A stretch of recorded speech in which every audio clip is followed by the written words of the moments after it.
The air was thick and heavy, not just with the summer heat, but with something far colder, the weight of injustice. Imagine a boy, all of 4 feet, 11 inches tall, weighing maybe 95 pounds. A boy who should be worrying about chores, about school, or maybe just finding the perfect fishing spot down by the creek. Instead, he was standing on a stack of books because he was too small for the chair.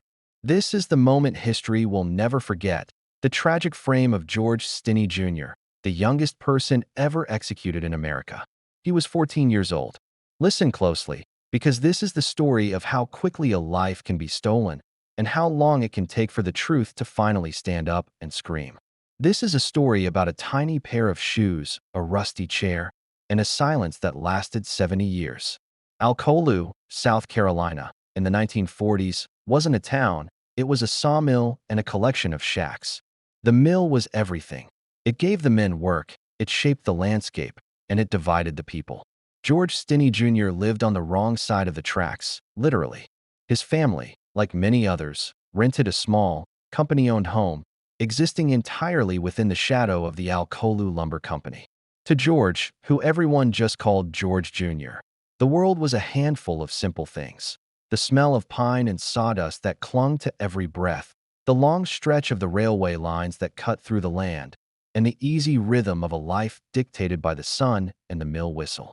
He was just a kid. He had a younger brother, Charles, and 2 sisters, Catherine and Anne. They were poor, but their poverty was the common kind, shared by their neighbors, a quiet, enduring struggle.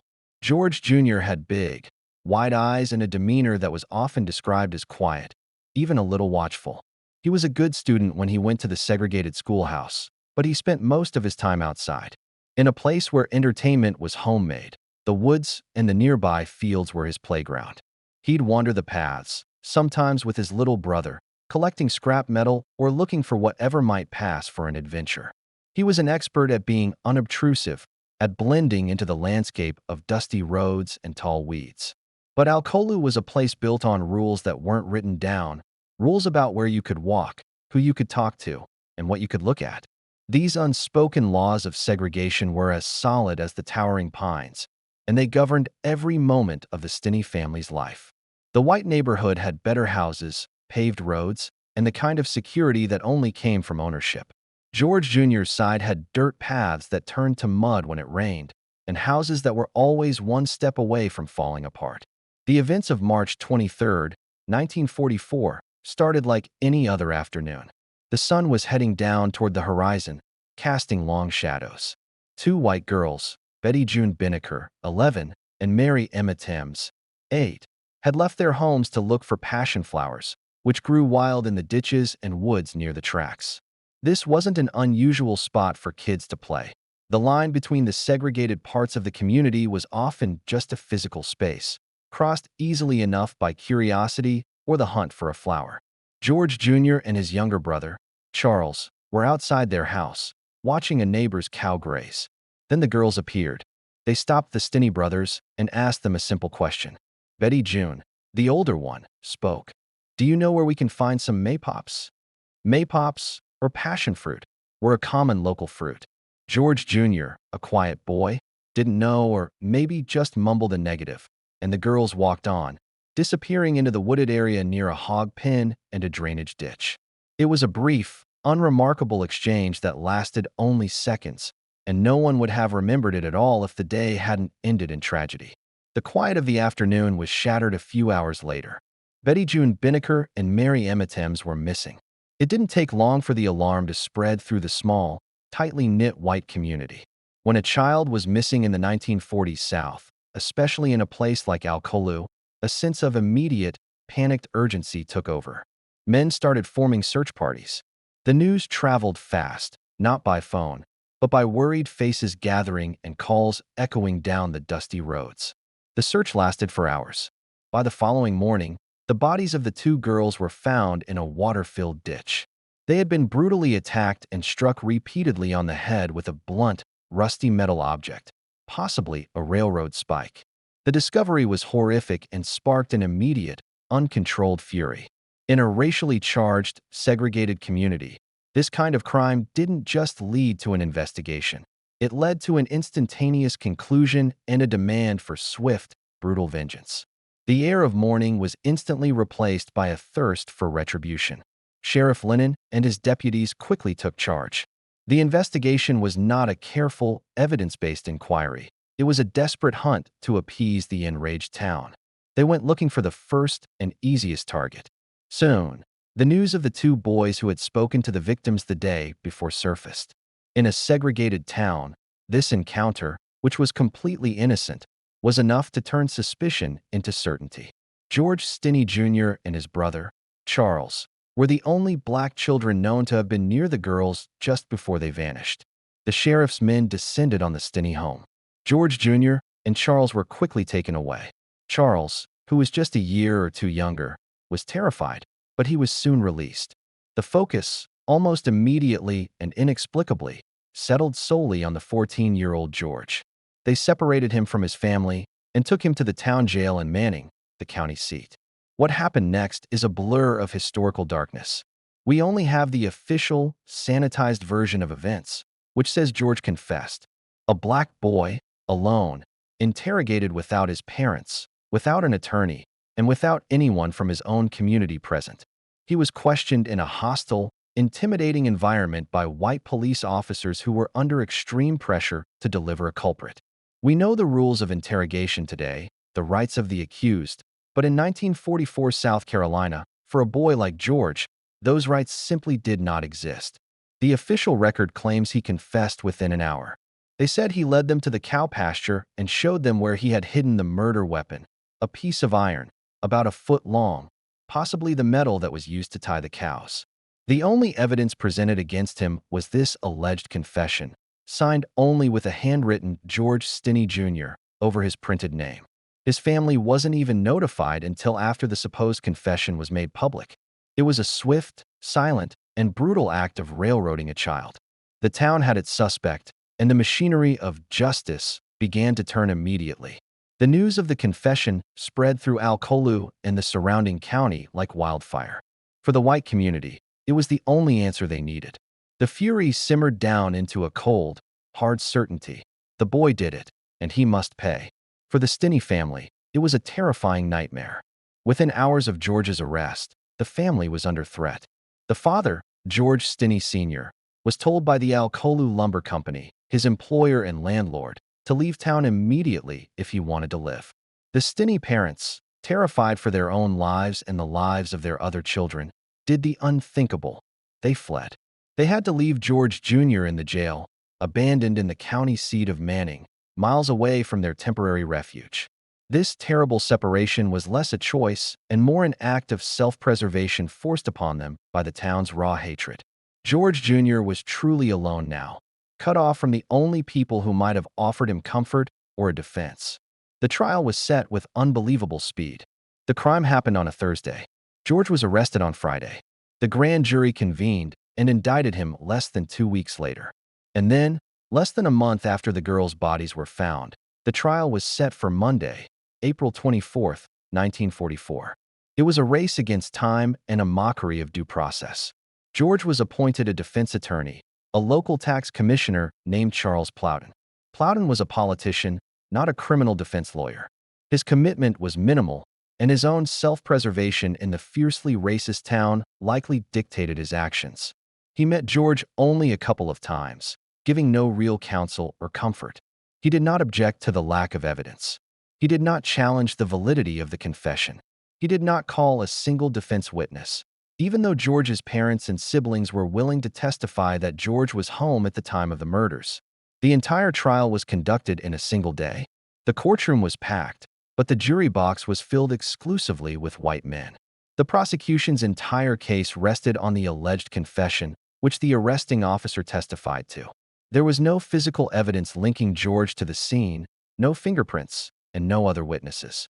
George himself sat quietly through the proceedings, appearing, according to observers, bewildered and small. Plowden's defense lasted only a few minutes. He barely cross-examined any of the prosecution's witnesses and made a weak argument that a 14-year-old was too young to fully understand the gravity of murder. The jury was out for 10 minutes. That's all it took. They returned with a verdict of guilty of first-degree murder, and the judge immediately sentenced George Stinney Jr. to death by electrocution. All within a single day. A child's life was extinguished by a swift, cold, and utterly biased judicial system. The rush to judgment was complete, and the final, horrifying chapter was already being written. The guilty verdict was handed down at 5 p.m. on April 24, 1944. George Stinney Jr. was immediately sentenced to death. The shock was absolute, even though the result had been predetermined by the atmosphere of the court. His defense attorney, Charles Plowden, made no appeal. He stated later that he hadn't thought it necessary, believing the conviction of a child would surely be overturned on appeal or by the governor's clemency. This catastrophic error in judgment sealed George's fate, demonstrating the utter failure of the system to protect him. George was transferred to the state penitentiary in Columbia, South Carolina, to await execution. He was kept in solitary confinement. Imagine the state of a 14-year-old boy, barely out of childhood, locked away in a cell, facing the stark reality of death. He was miles away from his family, who dared not return to Alcolu. His only companion was a small, worn-out Bible. When his parents finally managed to correspond, they learned that this Bible was George's main comfort. He would read it constantly, perhaps searching for solace, or maybe just trying to make sense of the overwhelming horror he found himself trapped in. Meanwhile, outside the prison walls, a small, quiet campaign began to stir. Several letters were written to Governor Olin D. Johnston, pleading for mercy. These appeals came from people outside the immediate town, mostly from Black organizations and some concerned religious leaders. They argued that executing a child, regardless of the crime, was an immoral act. They pointed to the speed of the trial, less than 3 hours of deliberation in a single day, and the complete lack of evidence beyond the coerced confession. However, the prevailing sentiment in South Carolina, especially among the white populace, was unforgiving. The brutal nature of the crime against the two little girls had created a wave of public anger that demanded a life for a life. The political pressure on Governor Johnston was immense. To show mercy would have been seen as weakness, and worse, as favoring a Black perpetrator over white victims in an era defined by racial hostility. The media coverage was often sensationalized, focusing on the horror of the crime and minimizing the age of the defendant. The pleas for clemency were all summarily rejected. The state determined that George, despite his age, was responsible for his acts. The courts, without a proper appeal filed by the derelict defense attorney, simply let the judgment stand. The date was set for George to die, June 16, 1944. From arrest to execution, less than 3 months had passed. This relentless speed was a clear indication that the system was driven not by justice, but by an uncontrollable urge for finality and revenge. The little boy in the cell, clutching his Bible, was now counting down the days until the inevitable. He was a child caught in a blizzard of hate, and no one in power was willing to reach out a hand to save him. The final day arrived, Friday, June 16, 1944. The day George Stinney Jr. was set to become the youngest person legally executed in American history. The day started like any other for the staff at the state penitentiary, but for George, it was a chasm dividing life from memory. He was given his last meal, though historical records often conflict on what it was. Some say it was simple, others remember it being slightly more substantial. Whatever he ate, it must have tasted like ash. Witnesses to the execution began to arrive. Under South Carolina law at the time, certain officials and a specific number of citizens were required to be present. The people who came to watch were mostly white, prominent figures in the community and the press, driven by a morbid curiosity or a sense of righteous closure. When they saw George Stinney Jr. being led into the execution room, many were struck silent by the sight of him. He was extraordinarily small. He wore simple, child-sized clothes. The execution chamber contained Old Sparky, the electric chair. It was a bulky, terrifying instrument designed for men of full size and weight. As George was strapped in, the inadequacy of the chair for his small frame became painfully obvious. He was too short. His feet couldn't touch the floor, and his head barely reached the headrest. The prison staff had to improvise quickly, bringing in a book, a massive, thick volume, to place on the seat of the chair lifting George high enough for the electrodes to be properly attached. Imagine this moment. A 14-year-old child, strapped into a deadly machine, perched on a book, his last act on Earth a painful spectacle of disproportion. The guard struggled to attach the face mask. It was too large for his boyish face and kept slipping off. Finally, the straps were tightened and the mask was secured. George, who had been quiet throughout the grim process, looked even smaller, consumed by the massive leather straps and the ill-fitting equipment. Every eye in the room was fixed on the tiny figure, elevated slightly by the book of unknown origin, a final, absurd detail in a life marked by injustice. The lights in the room dimmed slightly as the warden gave the signal. The current surged. The small, frail body of George Stinney Jr. jolted against the restraints. The oversized face mask slipped off, exposing his face and streaming tears. A second, stronger jolt followed. The smell of burning flesh filled the room. The state doctor examined the body moments later. At 7:30 p.m., the boy was pronounced dead. The execution of George Stinney Jr. had taken 4 minutes. The state had its retribution, but it was a victory that would haunt its history forever. In the immediate aftermath, the execution was presented as a case closed, a terrible crime punished. For the community of Alcolu, the incident faded, replaced by the ongoing cycle of work and life under the shadow of the sawmill. For the Stinney family, the wound was deep and permanent.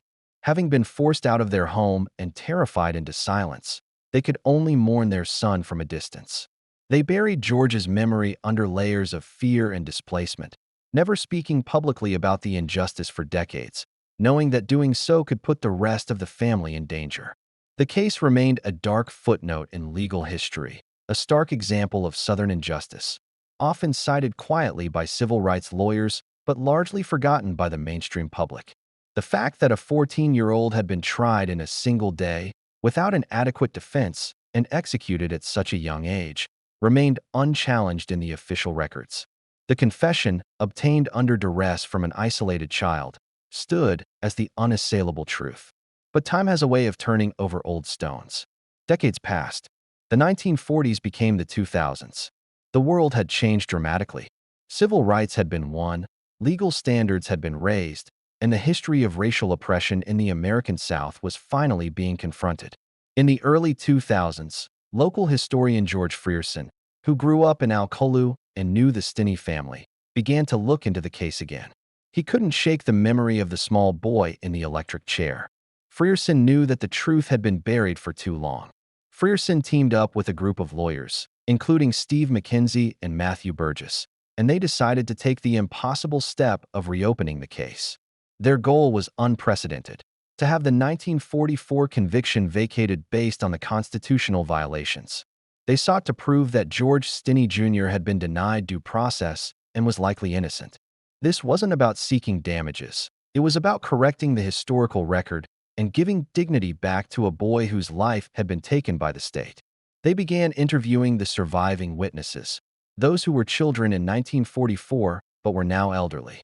The key surviving member of George's immediate family was his younger sister, Catherine Robinson, who broke her silence to tell the real story of that day. Her testimony, along with the evidence of the deeply flawed trial, would become the cornerstone of their fight.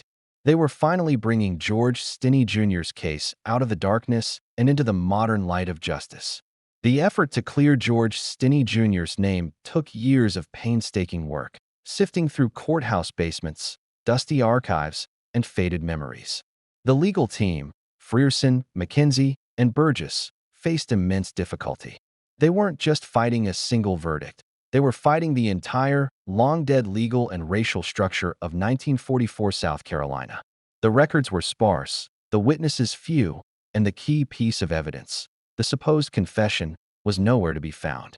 The state couldn't produce the original signed statement or any documentation proving that George had been informed of his rights, which was, of course, a fantasy in that era and under those circumstances.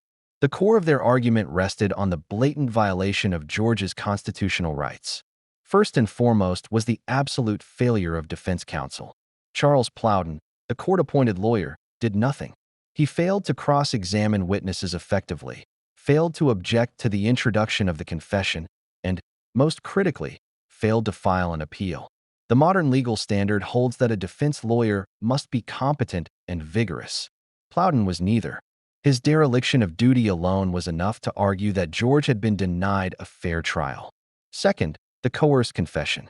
Imagine a 14-year-old child, separated from his parents, locked in a room with white men in positions of power, threatened and intimidated. A confession given under these circumstances today would be thrown out immediately. The team argued that the confession was worthless, extracted through psychological coercion and fear, and therefore, it should never have been admitted as evidence. Given George's age, he was not even capable of fully understanding the concept of a waiver of rights. Third, the all-white jury.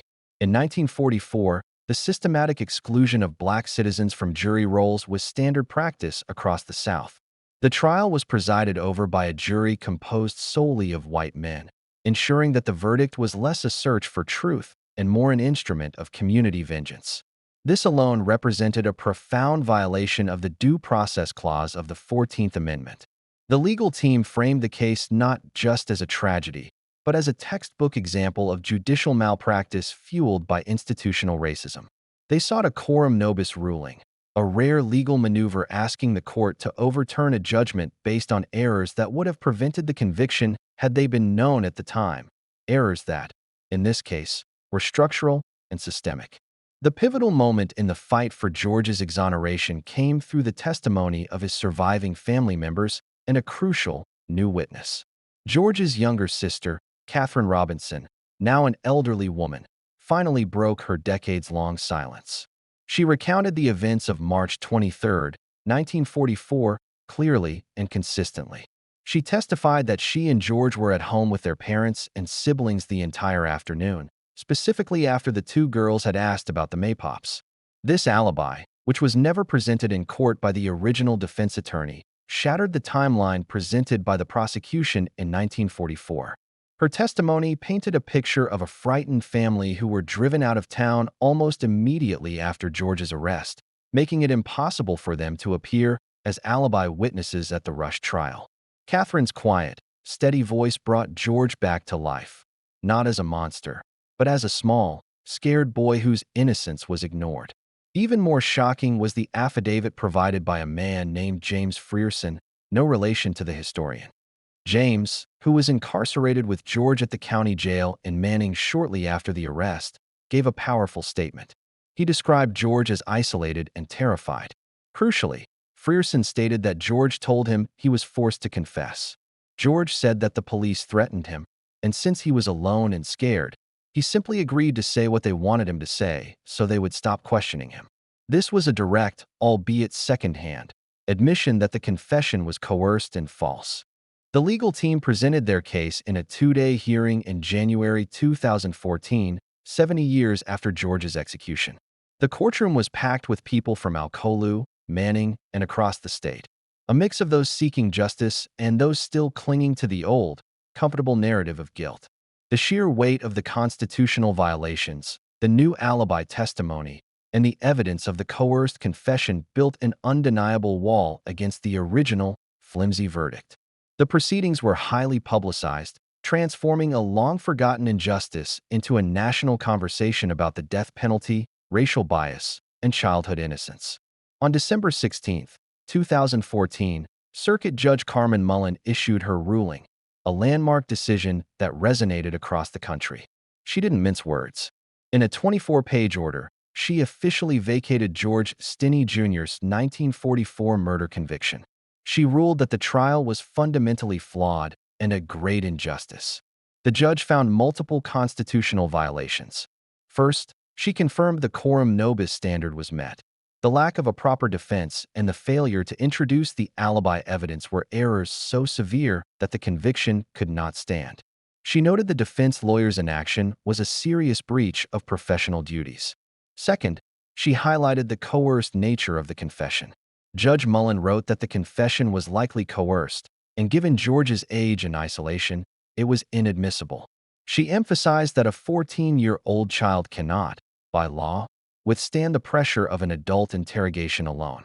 Crucially, the judge stressed the extreme injustice of the process. She noted that the all-white jury pool, the single-day trial, and the lack of an appeal were all symptoms of a system designed to deny justice to a black defendant in 1944 South Carolina. She explicitly acknowledged that George Stinney Jr. was executed without receiving the due process that is guaranteed to every American citizen. The ruling made George Stinney Jr., 70 years after his death, officially exonerated and legally innocent of the crime for which he was executed. The significance was immense. It was the longest elapsed time in American history for an executed person to have their conviction overturned. For the Stinney family, it was a moment of profound, painful closure. Catherine Robinson, who was 8 years old when her brother was taken, finally heard a legal system acknowledge the truth she had carried in silence for decades. The ruling did not bring George back, but it stripped away the stain of guilt the state had imposed on his name. It was a formal admission of a devastating error, a terrible reminder that swift justice is often careless justice. The story of George Stinney Jr. was no longer a grim historical footnote. It was a powerful, undeniable argument against the racial prejudices and procedural failures that can steal the life of a child. The exoneration of George Stinney Jr. in 2014 was a powerful moment of reckoning, but it also forced people to confront the specifics of the original crime once more. While the legal focus was on George's constitutional rights being violated, the question of who actually killed Betty June Binnicker and Mary Emma Thames still lingered in the public consciousness. George's innocence meant that the real perpetrator had gone free and the two young girls never received true justice. The details of the crime scene and the investigation were scrutinized again. The original case relied almost entirely on George's alleged confession, which was inherently unreliable. There was no physical evidence, no witnesses, no fingerprints, no DNA, which didn't exist as forensic evidence then, and the alleged murder weapon was either lost or never properly cataloged. The lack of proper investigation highlighted how quickly the authorities had settled on George as the scapegoat. Once they had a black suspect, the pressure to search elsewhere vanished. One crucial piece of information emerged during the modern investigation that suggested an entirely different narrative. It involved a white man named James E. Gamble. Gamble was a prominent local businessman and supposedly a member of the original search party for the girls. He died in 2005, but before his death, he reportedly confessed to the murders multiple times. These confessions, made to family members who were afraid to come forward at the time, were deeply troubling. The motive for why this information didn't surface publicly until much later is complex, tied to the fear of speaking out in a small, racially divided town, even decades after the fact. While this new information about Gamble's alleged involvement was presented to the court in the 2014 proceedings, the judge noted that the exoneration was based on the massive constitutional failures of George's trial, not necessarily on proving who the actual murderer was. The court's duty was to correct the injustice against George, not to retry the two girls' murders 70 years later. However, the introduction of this possibility underscored the very real chance that the state had executed an innocent boy while the true killer walked free and lived a full life. The chilling nature of this probability added another layer of tragedy to the entire saga. The legacy of George Stinney Jr. extends far beyond the confines of Alcolu, South Carolina. His case has become a critical touchstone in the national debate over the death penalty, especially regarding juveniles and people of color. The United States Supreme Court abolished the death penalty for juveniles in 2005 with the ruling in Roper v. Simmons, finding that executing minors constitutes cruel and unusual punishment under the Eighth Amendment. George's case is a stark reminder of the historical practices that led to that landmark decision. He was a child executed under laws that would be universally considered barbaric today. His story illustrates the devastating speed with which prejudice can hijack the legal process. The 9 weeks between George's arrest and his execution serve as a historical warning. When justice is rushed, when due process is ignored, and when racial bias dictates the outcome, the results are catastrophic and irreparable. The single-day trial, the absent lawyer, the coerced confession, these were not just mistakes. They were systemic failures rooted in a deep-seated belief that a black child's life held less value than the appearance of swift revenge. Legal scholars and advocates against capital punishment now use George Stinney Jr.'s case to highlight the inherent flaws in a system that can make irreversible mistakes. The fact that it took 7 decades and extraordinary effort by dedicated individuals to officially confirm his innocence demonstrates the incredible difficulty of correcting historical wrongs, particularly when those wrongs involve the ultimate penalty. His tragic life and death are now taught in law schools and discussed in political science courses as a classic example of judicial lynching, the use of legal mechanisms to achieve a racially motivated outcome. Furthermore, the case sparked a renewed conversation about the concept of false confessions. Psychologists have long documented how minors, especially those under duress, are highly susceptible to pressure from authority figures. George, at 14, alone and terrified, was the perfect candidate for a coerced admission of guilt.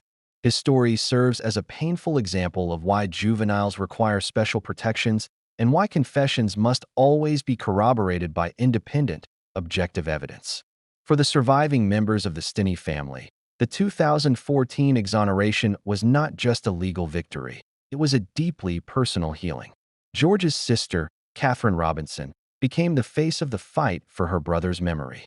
For over 70 years, the family had lived with the stigma of their brother being a convicted murderer, a shame compounded by the fear that had driven them from their home.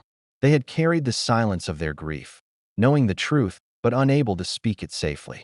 When Judge Mullen delivered the verdict, it was described as a moment of overwhelming emotion. Catherine and her family finally received the public validation of George's innocence. It was a formal apology, not just from the court, but symbolically from the state itself, for the ultimate act of injustice. The family finally saw their brother, who had been reduced to a historical statistic, recognized as a human being whose rights were violated. However, the legal vindication could never truly mend the emotional scar left by his execution. The Stinney family had lost their oldest son and brother in the most brutal way, and the trauma had fractured their lives, forcing them into displacement and secrecy. The ruling brought closure, but it also reopened old wounds, reminding them of the childhood that was stolen, the years of pain, and the fact that they never had a chance to say a proper goodbye or even visit his grave with dignity until his name was cleared. The story of George Stinney Jr. is ultimately a profound lesson in resilience and the enduring power of truth. The legal team, driven by a moral imperative, and the Stinney family, driven by love and memory, prove that even the most firmly entrenched historical lies can eventually be dismantled. The case stands as a monument to the children lost to unjust systems and a testament to the persistent demand for human rights, even across the chasm of time. It reinforces the idea that justice, though often delayed, must eventually be served, no matter the cost or the years that have passed. The details surrounding George Stinney Jr.'s execution, particularly the chilling image of the small boy perched on a book, have become the defining symbol of his story. This final, absurd moment speaks volumes about the complete disregard for his youth and humanity. It wasn't just a flawed legal process. It was an act of profound dehumanization. The state was so determined to execute him that they literally had to stack objects to make him fit the machinery of death designed for an adult man. The book itself is a silent, haunting piece of evidence. No one knows for sure what book it was, a dictionary, a ledger, perhaps even another Bible, but its presence highlights the grotesque mechanical failure of justice. A tool of learning, knowledge, and sometimes spiritual comfort was repurposed as a physical prop to facilitate a child's murder. It turns the final act into a metaphor for the entire trial, an attempt to force a child into an adult role, to elevate him artificially onto a platform of guilt he never belonged on. The official records from 1944 tried to minimize George's age and size, speaking of him as if he were a fully developed criminal. The reality, revealed by those who saw him that day, was that he was a frail, slight boy. He was under 5 feet tall and weighed less than 100 pounds. His small stature was a powerful visual indictment of the state's actions, contrasting sharply with the massive, cold authority of the penitentiary and the electric chair. When contemporary artists, writers, and documentarians seek to portray George's story, this image of the book is almost always centered. It's the visual cue that bypasses legal jargon and historical context, going straight to the heart of the moral outrage. It asks the audience, how could a system, supposedly built on principles of justice and mercy, fail so spectacularly that it had to prop up a child for execution? The execution itself was quick, brutal, and final, but the image of the book elevated George Stinney Jr. from a statistic to a martyr for justice delayed. The story of George Stinney Jr. is not just about a single miscarriage of justice. It's an essential part of the larger narrative of civil rights and the evolution of American jurisprudence. His case demonstrates the power of truth to finally pierce the veil of historical denial. For decades, the official record stood unchallenged, holding that the boy was guilty, the trial was valid, and the execution was justified. The successful exoneration proved that the historical record, particularly when written by the powerful, is often skewed, incomplete, or outright fabricated. The legal process that led to the 2014 ruling was complex, operating against the principle that executed individuals cannot appeal. The victory was possible only because the legal team successfully argued that the conviction was void from the start due to profound constitutional errors. This established a precedent, reminding legal systems everywhere that time does not erase fundamental injustice. When life is taken unjustly by the state, the moral debt remains until the truth is officially recognized. Furthermore, George's case continues to fuel conversations about community memory and accountability. For the town of Alcolu and the state of South Carolina, the exoneration was a painful mirror reflecting a deeply racist past. It forced communities to confront the roles played by their ancestors, their institutions, and their legal figures. From the sheriff who coerced the confession to the judge who allowed the trial to proceed, and the political leaders who refused clemency. The silence that protected the injustice for 70 years was finally broken, demonstrating the moral duty of history to bear witness. The story serves as a constant educational tool for lawyers, police officers, and judges today, stressing the ethical imperative to protect the most vulnerable in society. It highlights the absolute necessity of rigorous due process, the careful scrutiny of juvenile confessions, and the fundamental requirement for a fair and impartial jury. George Stinney Jr.'s short life and long fight for truth continue to shape how the American legal system views its responsibilities to the accused. Today, nearly 80 years after George Stinney Jr.'s execution, the site of Alcolu remains a quiet, humble place, still marked by the twin realities of the old sawmill and the railway tracks. The physical landscape holds the ghost of that terrifying spring of 1944. There is no large monument to George Stinney Jr. in Alcolu. Justice here is quiet, found in the history books and the legal archives rather than in stone. However, the greatest tribute to George is the undeniable legal truth of his innocence. His story has been transformed from a painful family secret into a widely known historical tragedy. It has been the subject of books, documentaries, and films, ensuring that the small boy's face is remembered and the circumstances of his death are understood by new generations. George's name is now synonymous with the phrase judicial execution of a child and the fight against racial injustice in the justice system. The Stinney family, finally able to speak freely, has ensured that George's memory is one of a victim, not a criminal. They continue to tell his story, sharing the heavy truth they carried for so long. The exoneration provided them with a platform to remind the world that George was a child, a boy who loved to fish, who did his chores, and who was caught in a current of hate that swept him away before he had a chance to grow up. The final closure that came through the courts was a statement of principle, that even in death, innocence can be restored. It affirmed that a human being's rights are not bound by the prejudices of their era. George Stinney Jr. died a convicted criminal, but he lives on in history as an innocent victim. His life, cut brutally short by a rusty chair and a stack of books, stands as a permanent, painful scar on the American conscience, a scar that demands we never forget the cost of indifference and the precious value of true justice. The shadow of George Stinney Jr. falls long across American history. He was only 14, small enough to need a book to meet the electrodes of a machine built for men. His execution was not justice. It was a state-sanctioned act of vengeance carried out in the blink of an eye, an injustice that festered for 70 years until the truth finally clawed its way into the light. The single-day trial, the absent lawyer, the terrified child, and the silent book. These are the details that remind us how fragile the concept of justice can be when it is placed in the hands of prejudice. We remember George Stinney Jr. not for the crime he was accused of, but for the fundamental rights he was denied. His story is a solemn promise that even the darkest chapters must eventually be read aloud.